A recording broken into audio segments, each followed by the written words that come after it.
नमस्कार। हम तो सवाल पूछेंगे और इस वक्त पूरे देश में बांकीपुर को लेकर बहुत सारे सवाल उठ रहे हैं, क्योंकि बांकीपुर उपचुनाव की वोटिंग के बाद जो एग्जिट पोल सामने आए उसने पूरे देश में खलबली मचा दी।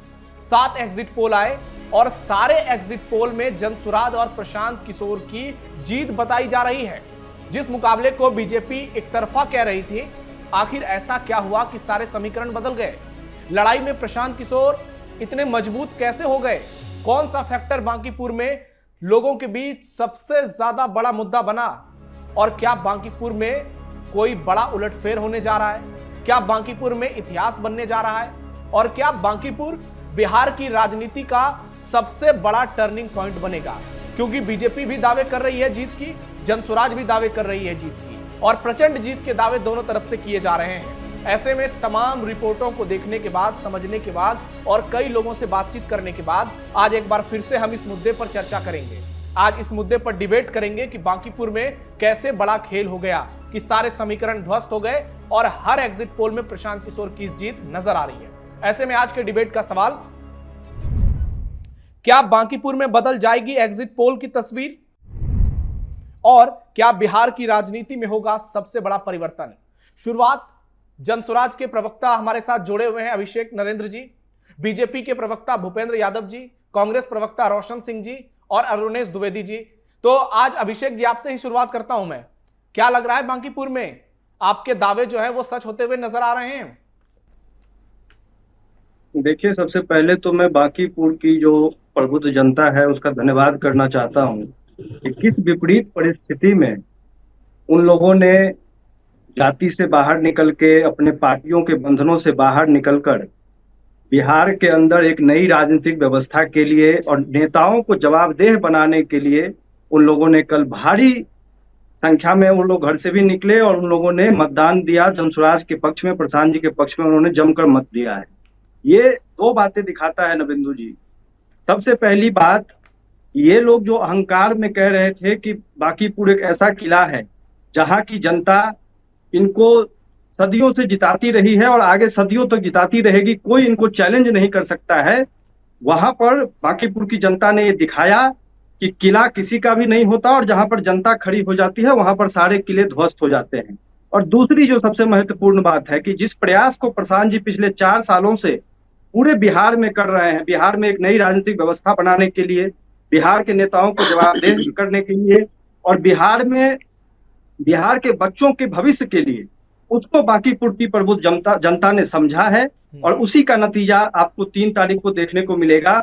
लेकिन अभिषेक जी, ठीक है, अब बहुत बड़ी बड़ी बातें की गई थी कि लोग जो है बदलाव के लिए सड़क पर उतरेंगे, भारी संख्या में प्रशांत किशोर को वोट मिलेगा, लेकिन केवल 35% वोटिंग, क्या यह जनसुराज के खिलाफ जा सकती है? देखिए, जितनी वोटिंग परसेंटेज हम लोगों को उम्मीद थी उतनी वोटिंग नहीं हुई है। उसके 2 कारण हैं। पहला कारण है कि जो प्रशांत जी के पक्ष में जो बदलाव की लहर थी, उससे भारतीय जनता पार्टी इतनी हताशा और इतनी शुरू से ही वो इतनी डरी हुई थी कि उन्होंने हर बूथ पर अपने गुंडे भेजे हुए थे। ये राष्ट्रीय जनता दल का एक अपग्रेडेड वर्जन कल भारतीय जनता पार्टी का दिखा है, जहां पर प्रत्येक बूथ पर भारतीय जनता पार्टी के गुंडे थे और उन्होंने इतना व्यवधान पहुंचाया है वोटिंग में कल। और साथ में जो पुलिस वाले थे, जो कि अगर वर्दी को हटा दिया जाए तो वो भारतीय जनता पार्टी के गुंडे के साथ मिलकर उन्होंने कल वोटिंग में बहुत ज्यादा व्यवधान पहुंचाया है। तो पहला कारण तो ये छोटा सा जवाब अभिषेक जी, छोटा सा जवाब दीजिएगा। प्रशांत किशोर पर भी आरोप लग रहे हैं कि थाने में जाकर वो दबंगई करते हुए नजर आए और वीडियो सोशल मीडिया पर वायरल हो गया। नहीं तो अगर कोई जनसुराज के कार्यकर्ता को चुनाव से एक दिन पहले गिरफ्तार करेगा बिना कोई कारण बताए हुए, तो हमारे नेता थाने पर जाकर ये पूछ भी नहीं सकते हैं कि हमारे लोग कहाँ हैं। ये तो हमारा फर्ज है। हमारे लोगों को किस प्रकार से चुनाव से 24 घंटा पहले परेशान किया गया, गिरफ्तार किया गया, सरकारी तंत्र का इस्तेमाल करके हमारे लोगों को डराया गया, ये तो दुनिया ने देखा है। और यही वो भारतीय जनता पार्टी है जो कल तक आरजेडी पर गुंडा राज का आरोप लगाती थी। कल इनके गुंडों ने दिखा दिया कि जब इनकी नैया जब डूबने लगती है तो फिर ये लोग कोई गुंडों से कम नहीं है और एक नया जंगल राज और एक नया गुंडा राज का कल इन लोगों ने परिभाषा दिया है। किले में सेंधमारी हो गई बांकीपुर में, सारे एग्जिट पोल में बीजेपी की हार नजर आ रही है। ये तो बहुत बड़ी विफलता नजर आ रही है। अगर एग्जिट पोल के नतीजे सच हो गए तो फिर बीजेपी कैसे सामने आएगी लोगों के? देखिए नवेंदु भाई, सपना देखने का आजादी है लोकतंत्र के अंदर में, सपना देख सकते हैं। बस 2-3 दिन और सपना देख लें प्रशांत किशोर जी। जो अपनी टैक्स का पैसा जो है कर्नाटका को देने वाले लोग और अपनी टैक्स के पैसा जो है ना केरला के देने वाले लोग, ये आकर के बांकीपुर की धरती पर 2 दिन से जो है ना सिगुफाबाज पार्टी जो है ना दिखा रहे हैं कि हम ही आपका हितैषी हैं। तो बांकीपुर की सम्मानित जनता काफी पढ़ी लिखी है, मैच्योर्ड है, और जो भी बातें आप जो ये सुन रहे हैं एग्जिट पोल में, ये आप देखिएगा कि 3 तारीख को आने वाला जो 3 तारीख होगा, इनके लिए एकदम काली रात होगा रे भाई। प्रशांत किशोर जिस प्रकार अंग्रेज प्रदेश को छोड़ करके, देश को छोड़कर 3 बजे भोर में भागा था, एक उसी प्रकार भागेंगे। और ये जो राजद की पार्टी, दंगाई बलवाई की पार्टी, एक माननीय रेखा गुप्ता, वो महिला फंस गई, अब उस बीच में जो है ना वो भी चली जाएगी। तो देखिए बांकीपुर की सम्मानित जनता एकदम आदरणीय नरेंद्र मोदी जी और आदरणीय नितिन नवीन जी के विकास कार्यों को ध्यान में रखकर वोट की है। और हमारी तो लड़ाई में कहीं नजर ही नहीं आई। भूपेंद्र जी, रेखा गुप्ता लड़ाई में कहीं नजर नहीं आई। सारे ग्राउंड रिपोर्ट, सारे रिपोर्ट्स में, सर्वेज में साफ साफ नजर आ रहा है कि आप लोगों का जो भी समीकरण था सब में बड़ी सेंधमारी हो गई। ब्राह्मण, भूमियार, राजपूतों ने प्रशांत किशोर को जमकर वोट दे दिया, कायस्थ भी टूट गए। उसके अलावा यादवों ने वोट कर दिया पीके को, मुसलमानों ने पूरी तरह से वोट कर दिया। तो आखिरकार बीजेपी से एक बार में लोग इस कदर क्यों छिटक गए? आप जो उम्मीद लगाए बैठे थे तेजस्वी यादव से, वो भी आपके उम्मीदों पर खरे नहीं उतरे और मुसलमान यादवों में तेजस्वी की स्वीकार्यता बहुत कम हो गई। देखिए ऐसा है नवेंदु जी कि अभी तो बांकीपुर की सम्मानित जनता ने अपना मैंडेट दे दी है, इसमें तो कोई कुछ कर नहीं सकता। लेकिन इतना जरूर है कि हमारा जो सर्वे है, घर घर हम लोग घूमे हैं 15 दिनों से, हम लोग को मालूम है कि कहाँ क्या है। ना तो जादव इनको वोट किया है, मुसलमान का भाई का 10% वोट गया है, मतलब 2-2, 4-4%, मतलब 1-1% वोट। इनका वोट 25 से 30 हजार के अंदर में ही रह जाएंगे।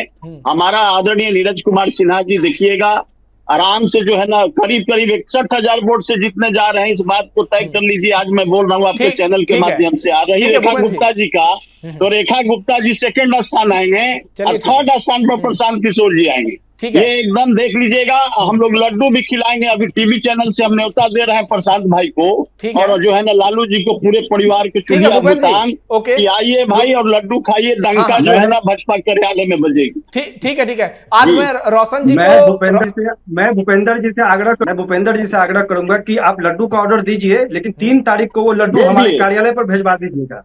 ठीक है, आप दोनों रुकिएगा प्लीज। टाइम आज हमारे पास कम है। मुझे पता है रोशन जी भी एग्जिट पोल लेकर के बैठे हुए हैं और रोशन जी का एक अपना अलग एग्जिट पोल है, वो अभी कैपिटल टीवी पर खोलने वाले हैं। लेकिन उससे पहले मैं अरुणेश जी के पास आता हूं। अरुणेश जी, आपने भी तमाम रिपोर्ट्स देखी होगी। बांकीपुर में तो गजब ही हवा बह रही है। सारे लोग कह रहे हैं कि आखिर में मुकाबला पलट गया और प्रशांत किशोर की जीत अब तय मानी जा रही है। देखिए ऐसा है कि आप जब ये चुनाव हो गए हैं तो यहाँ पर तो एक राजनीतिक दृष्टिकोण से मुझे जो चिंता की बात लगती है वो ये लगती है कि 35% चुनाव होना अपने आप में ये इस पर मंथन करना चाहिए, चाहे वो जनसुराज हो, आरजेडी हो या फिर जो है बीजेपी हो, क्योंकि वहां की जनता इसका मतलब उतना मन लगा के वोटिंग के लिए बाहर नहीं निकली है। क्योंकि परसेंटेज ये वास्तव में कहते हैं ना कि जैसे किसी बच्चे को पास होने के लिए 33% मार्क्स जरूरी है और तो यहाँ तो 35% आए। हालांकि आजकल एनईपी 2020 के अकॉर्डिंग 40% मार्क्स पास होने के लिए जरूरी है। तो ये बहुत चिंता का विषय है, इसीलिए मैंने अपने ओपनिंग रिमार्क्स में ये बात कही है। अब दूसरी बात आ जाते हैं इस चुनाव के जो एग्जिट पोल आए।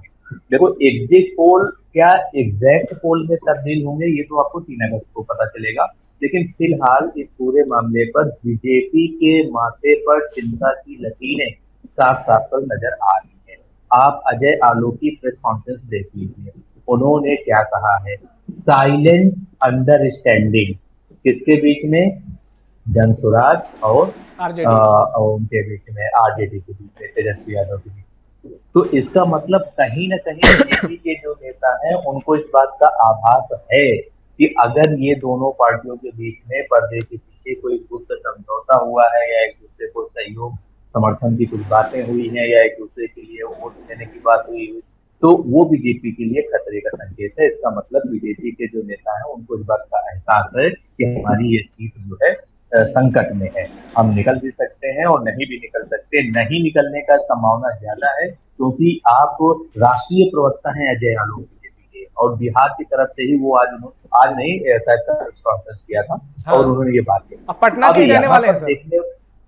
हाँ, इसीलिए मैं बता रहा हूँ ना कि अब इससे अगर दोनों ही पहलुओं पे बात कर लेते हैं। पहले बात करते हैं एग्जिट पोल के पहलू पर कि अगर जो कुछ एग्जिट पोल ने कहा है वो अक्षरशः न सही, अगर 10-5% भी कम ज्यादा होता है और वो सही निकलता है, तो इसका मतलब ये है कि जन स्वराज एक भी बहुत बड़ी राजनीतिक सफलता होगी, ये बहुत बड़ी राजनीतिक सफलता पीके के लिए होगी। और आने वाले समय में इसका असर 100% बिहार की जो पॉलिटिक्स है उस पर पड़ेगा। और इसका दूसरा पहलू देख लीजिए कि अगर ये एग्जिट पोल एग्जैक्ट पोल में शामिल नहीं हो और कुछ ऐसा आंकड़ा रहा कि जो मेरा रेशियो था 60-40% का, कि महज जो है कुछ हजार वोटों से ही कोई हारता है या जीतता है, तो भी बहुत ही बीजेपी के लिए जिसको कहते हैं ना दयनीय स्थिति होगी। लेकिन फिलहाल तो मुझे ऐसा लग रहा है कि एग्जिट पोल के आंकड़ों ने बीजेपी को परेशानी में डाल दिया है। बस 2-3 दिन का इंतजार है, 3 अगस्त को जो है सब क्लियर हो जाएगा। ठीक है, जनता ने तो तब तक सर हमारे पास मौका, इसलिए हम चर्चा भी कर रहे हैं। और आपके सवालों को मैं भूपेंद्र जी से लूंगा कि अगर प्रशांत किशोर कम वोटों से हार गए तो फिर ईवीएम का भी मुद्दा उठ जाएगा, फिर पुलिस प्रशासन मैनेजमेंट का भी मुद्दा उठेगा और वो बीजेपी के लिए जवाब देना बहुत आसान नहीं होगा। रोशन जी, आपका एग्जिट पोल आज कैपिटल टीवी पर खोल दीजिए। तो चुनाव के शुरुआती दिन से जो एग्जिट पोल दे रहे हैं एज ए कांग्रेस प्रवक्ता, कल जो अजूबा एग्जिट पोल मैंने दिखा जब वोटिंग के दौरान 2-4 मोहल्लों में गए कि हर एक लोग एक मनसा से जो वोट दे रहा था, ये मनसा उसका बहुत अच्छा लगा कि बिहार, बोला कि अगर बिहार से हम प्रेम करते हैं, कोई मोतिहारी का है, कोई बेतिया का है, कोई नालंदा का है, बोला सर यही मौका है कि हम बताएंगे कि हम सम्राट जी के अगेंस्ट वोट कर रहे हैं, मतलब सरकार के खिलाफ वोट कर रहे हैं। ये केवल वोटिंग जो है, हम लोग सब बुझ रहे हैं प्रशांत किशोर जी जीत गए, बाकी पूरे इलेक्शन खत्म हो गया। ये पूरे देश का वोटिंग है, पूरे बिहार का वोटिंग है। रोशन जी, थोड़ा जातीय समीकरण समझाइए ना कि कौन कौन सी जातियां टूटी है, कौन किसके पक्ष में गया है, क्योंकि आप तो लगातार घूम रहे थे। जातीय समीकरण में सबसे पहला समीकरण शुरू से देखे होंगे, यूजीसी और ये जो छात्र आंदोलन है, इसके सिस्टम में जो है फॉरवर्ड मेंटेलिटी का जो वोट बीजेपी लेता था कांग्रेस पार्टी से छीन के, कल बीजेपी में शिफ्ट हुआ था। आज वो बांकीपुर में, मतलब जिस मोहल्ले में हमने घूमा, लगभग अब उसको अब 2%, 1%, 4%, कल कोई कहे कि भाई ये देखो भाई आप हमारा वोट है वो फॉरवर्ड दिया है, हमने मास वोट जो है वो फॉरवर्ड का जो है वो प्रशांत किशोर जी को मिलते दिखा। यादव कैसे टूट गया रोशन जी? यादव वोट कैसे टूट गया? तेजस्वी यादव के रहते प्रशांत किशोर को कैसे मिल गया यादव और मुस्लिम का तो एक दिन और हम बोले थे, यादव और मुस्लिम में तो एक देखिए, जो तेजस्वी जी ने गलती किया था, ये अब हम बोलेंगे, चुनाव खत्म हो गई। तेजस्वी जी को बहुत जगह ऐसा हुआ है कि साहब हम लोग विपक्ष के एक कैंडिडेट, बहुत कभी कहीं बसपा का, कहीं आपका, कहीं फलना का, ठीक है, विपक्ष का एक कैंडिडेट होता है, वो पार्टी कौन सा है, गठबंधन है उससे नहीं है, ये सिस्टम में भाई कि एक पक्ष का है, एक विपक्ष का है, 2 कैंडिडेट का। तो तेजस्वी जी पहले अगर ये करते, जनता ये बातें की है, जनता ये बातें सिखा दी कि साहब आप कैंडिडेट वोट काटने के लिए खड़ा भी रहेंगे तो हम अपना वोट काटने नहीं देंगे, हमको पक्ष का जवाब देना है, हमको बीजेपी सरकार के नाकामियों का जवाब देना है, हमको पुलिसिया राज का जवाब देना है, हमको इस भ्रष्टाचार को खत्म करना है। ये जो जवाब था जनता का ना, प्रबुद्ध जनता रहती है बांकीपुर में, ठीक है, ये कांग्रेस बहुत बड़ा कांग्रेस दबाव होगा। रोशन जी एक लाइन में जवाब दीजिएगा, कांग्रेस पार्टी को क्या हासिल हुआ बांकीपुर चुनाव से? हमारा हमारा हासिल तो हम कहे ना कि हम पूरे देश में जो देखे होंगे, राहुल जी आज संसद के आगे, या राहुल जी जो है वो महागठबंधन शब्द जो वो करते हैं, हमको बीजेपी से जो जनता नाराज है और उस नाराजगी का जो परसेंटेज है वो कल हो सकता है प्रशांत जी लिए हैं, परसों हो सकता है कि साहब अखिलेश जी का कोई कैंडिडेट लेके जाए। ठीक है रोशन जी, हमको उससे मतलब है मुझे एक बीजेपी के खिलाफ। ठीक है, मुझे हमारी लड़ाई डायलॉग याद आ बीजेपी के गया, खिलाफ। सनी देओल की फिल्म का है, जिसमें वो एक्ट्रेस को कहते हैं तुम मेरी नहीं हो सकती तो किसी और की भी नहीं हो सकती। यानी कांग्रेस पार्टी का एक ही फंडा है कि बीजेपी हारे भले ही कांग्रेस बर्बाद हो जाए। अरुणेश जी एक बहुत इंपॉर्टेंट सवाल है, जिस तरीके से मुसलमानों ने एकजुटता दिखाई है जनसुराज के लिए, क्या देश के मुसलमानों को तीसरा विकल्प नजर आ रहा है बीजेपी और इंडी गठबंधन, यानी एनडीए और इंडी गठबंधन के अलावा, और आने वाले दिनों में प्रशांत किशोर एक विकल्प के तौर पर उनके लिए पेश हो सकते हैं, और यह देश की राजनीति में एक बड़ा बदलाव होगा जिसकी शुरुआत बिहार से होगी? आवाज नहीं आ रही है, कुछ कोई सुनाई नहीं आ रहा। ठीक है, मेरा सवाल अरुणेश जी से है, अरुणेश जी जवाब देंगे, मैं आपके पास आ रहा हूं भूपेंद्र जी। देश की राजनीति का तो आवाज नहीं आ रही है। प्रभाव पड़ेगा, लेकिन बिहार की राजनीति में जरूर असर पड़ेगा। और रही बात ये कि क्या मुसलमानों के लिए जो है एक नया विकल्प मिल गया है, जो आपका सवाल है। अरे भाई, नए विकल्प के तौर पे तो आम आदमी पार्टी भी आई थी, जो बीजेपी और कांग्रेस दोनों को ही बराबर कोसती थी, और ये कहते थे हम राजनीति बदलने के लिए आए हैं, राजनीति की दशा दिशा सुधारने के लिए आए हैं, राजनीति में शुचिता के लिए आए हैं, यही सब स्टेटमेंट है ना। और दिल्ली की जनता ने उनसे भरोसा भी वोट दिया था। आप देख रहे हैं सभी 70 में 67 सीटें जिताई थी, मुख्यमंत्री भी रहे वो 2-2 बार, लेकिन क्या हुआ? कहीं कुछ राजनीति बदली क्या? तो लेकिन मुसलमान तो सर एकजुट रहे ना, आप तो दिल्ली को बहुत बेहतर तरीके से जानते हैं, कांग्रेस के साथ नहीं गए, मुसलमान आपके साथ ही रहे ना। नहीं, लेकिन आपके साथ रहे वो आखिरी बात तक तो नहीं रहे ना भाई। आज का वोटर बहुत जागरूक है, वो जाति धर्म हिंदू मुस्लिम ये सब देखता है, मैं इनकार नहीं कर रहा हूँ, लेकिन वो लॉन्ग टर्म में ये देख रहा है कि हमारे जो मुख्य मुद्दे हैं, जो जमीन से जुड़े मुद्दे हैं, बिजली, पानी, सड़क। आपको पता है दिल्ली देश की राजधानी है, इसके बाद भी यहाँ पे कई इलाकों में पानी का जो पीने वाला पानी है उसकी सप्लाई नहीं होती है, अभी भी जो है बहुत हालत खराब है। खैर, मैं इसलिए आपको मैंने एग्जाम्पल दिया कि 2 बार तो वहाँ की जनता ने, या आपके अनुसार अगर कहें तो एमओआई समीकरण जो है उनको जीत दिया, लेकिन अभी जो पिछली बार चुनाव हुए तो उसमें क्या हुआ? आम आदमी पार्टी का हाल। ठीक है सर, रिक्वेस्ट है कि टाइम आज खत्म हो गया है। अब मैं इसी पे आ रहा हूँ कि जो आपका सवाल है ना बहुत महत्वपूर्ण सवाल है, लेकिन वो सिर्फ कोई तीसरा विकल्प देश के स्तर पर नहीं आएगा, वो प्रदेश के स्तर पर बिहार के लेवल पे, वो भी तब अगर ये जीत जाते हैं, भारी बहुमत से जीतते हैं प्रशांत किशोर, तो बिहार की राजनीति में जरूर असर पड़ेगा। लेकिन इसका थोड़ा बहुत साइड इफेक्ट आप कह सकते हैं यूपी की सियासत में पड़ सकता है, और वहां पर भी राजनीति जा सकते हैं। अब आगे अगले साल यूपी में ऐसा कितना असर पड़ेगा ये तो ठीक है। अभिषेक जी, कई बार एग्जिट पोल सही भी हुए हैं, कई बार गलत भी हुए हैं, लेकिन ज्यादातर बार एग्जिट पोल सही हुए हैं। 80-90% है एग्जिट पोल के सटीक होने का अनुमान, और हमने देखा अभी बंगाल में, महाराष्ट्र में, सब जगह जो दिखाया जा रहा था वही हुआ। लेकिन अगर प्रशांत किशोर चुनाव हार जाते हैं, यह सवाल मैंने पहले भी पूछा था, तो ऐसे में आगे फिर कैसे देख रहे हैं अपनी राजनीति को बिहार में? आप बहुत शॉर्ट जवाब दीजिएगा। देखिए, बहुत स्पष्ट है, एग्जिट पोल पे ही हम लोग भरोसा नहीं कर रहे हैं। हम लोगों ने जमीन पे जो काम किया और कल जो रिस्पॉन्स दिखा है हर बूथ पर, हम लोगों का जो अपना विश्लेषण रहा है उसमें हम लोग जीत रहे हैं। और हम लोगों का बिहार को लेकर कोई एक चुनाव के लिए हम लोग नहीं आए हैं, एक विधायक बनने के लिए नहीं आए हैं। हम लोग बड़ी सोच ले बिहार में व्यवस्था परिवर्तन के लिए आए हैं, उसके लिए हम लोग लंबी लड़ाई के लिए यहाँ पर आए। हाँ ठीक है। अभिषेक जी, टाइम खत्म हो रहा है। भूपेंद्र जी, आपको आवाज आ रही है मेरी? चलिए रोशन जी, एक क्लोजिंग कमेंट दीजिएगा, क्या लग रहा है? अगर आपसे सीधे शब्दों में कहूं तो 3 तारीख को किसकी जीत हो रही है और कितने वोट से कौन जीत रहा है? एक बार जरा खुलकर बता दीजिए। जनता इसका मत पहले से ही शुरू दिन से बार बार कहेंगे बनाई हुई थी कि बीजेपी के विरुद्ध में वोट करना है। बीजेपी के विरुद्ध में प्रशांत जी जो है, ठीक है, वो नंबर 1 कैंडिडेट के रूप में आ रहे थे। कितने वोटों का अंतर रहेगा? बीजेपी के विरुद्ध